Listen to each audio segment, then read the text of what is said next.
నమస్తే అన్న, అందరికీ నమస్కారం. కువైట్ లో ఉన్న డ్రైవర్ అన్నలను కువైట్ అధికారిని అయితే రిక్వెస్ట్ చేయడం జరిగింది. Kuwait ministry of interior lieutenant colonel Al Hanaf Ahmad గారు స్థానిక మీడియాతో మాట్లాడుతూ కువైట్ లో ఉన్న డ్రైవర్ అన్నలు ఎవరైతే ఉన్నారో వాళ్ళు కువైటీ డ్రైవర్లు కావచ్చు, లేకపోతే ప్రవాస డ్రైవర్లు ఎవరైతే ఉన్నారో వాళ్ళనైతే ఆమె రిక్వెస్ట్ చేయడం జరిగింది. వివరాల్లోకి వెళితే కువైట్ లో మీరు ఏదైనా సరే ట్రావెలింగ్ చేసేటప్పుడు ఒక ఏరియా నుంచి మరొక ఏరియాకు ప్రయాణించేటప్పుడు, ఒక ప్రాంతం నుంచి మరొక ప్రాంతానికి ప్రయాణించేటప్పుడు మీ యొక్క జర్నీ సమయం ఉదాహరణకు 10 నిమిషాలు అనుకుంటే ఆ యొక్క ట్రిప్ సమయాన్ని 15 నిమిషాల్లో ముగించండి. అంటే మీరు 10 నిమిషాల్లో గమ్యస్థానానికి చేరుకోవాలంటే 15 నిమిషాల్లో చేరుకోండి. ఎందుకంటే మీ యొక్క భద్రత మరియు మీ యొక్క కుటుంబ భద్రత, అలాగే మీ యొక్క పిల్లల భద్రతను కాపాడుకోండి.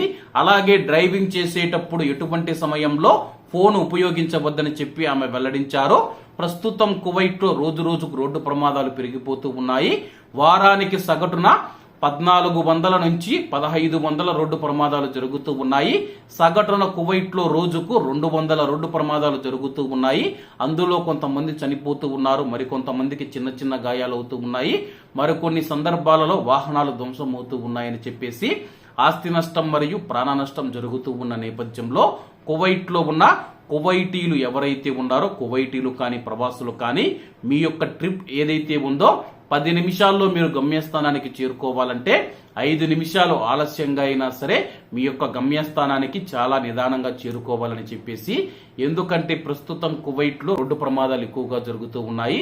రోడ్డు ప్రమాదాలు జరిగినప్పుడు ప్రాణాలు కోల్పోయే అవకాశం ఎక్కువగా ఉంది. కాబట్టి మనకు ఏదైనా జరగరాంది జరిగితే కానీ ఇండియాలో ఉన్న మన యొక్క కుటుంబాలు అనాథలు అవుతాయన్నా. కాబట్టి ముఖ్యంగా డ్రైవర్లు ఎవరైతే ఉన్నారో కొత్త సంవత్సరంలో చాలా జాగ్రత్తగా మీ యొక్క గమ్యస్థానాలకు చేరుకుంది. ఇటీవల కాలంలో కొంతమంది ప్రవాస డ్రైవర్లు కూడా ర్యాష్ గా డ్రైవింగ్ చేస్తూ ఉన్నారని చెప్పేసి పోలీసులు కూడా తెలుపుతూ ఉన్నారు. కాబట్టి ర్యాష్ గా డ్రైవింగ్ చేస్తూ ఉన్నవారు ఎవరైతే ఉన్నారో ఈ యొక్క కొత్త సంవత్సరంలో మీరు ఆ యొక్క ర్యాష్ డ్రైవింగ్ తగ్గించుకొని నిదానంగా జాగ్రత్తగా మీ యొక్క గమ్యస్థానాలకు చేరుకోవాలని కోరుకుంటూ, కువైట్ లో 90% వరకు మనం చూసుకుంటే కువైటీ పౌరులు మాత్రమే నిర్లక్ష్యంగా డ్రైవింగ్ చేస్తూ ఫోన్ మాట్లాడుతూ ఉంటారు. కేవలం 10% మంది ప్రవాసులు ఉంటారు.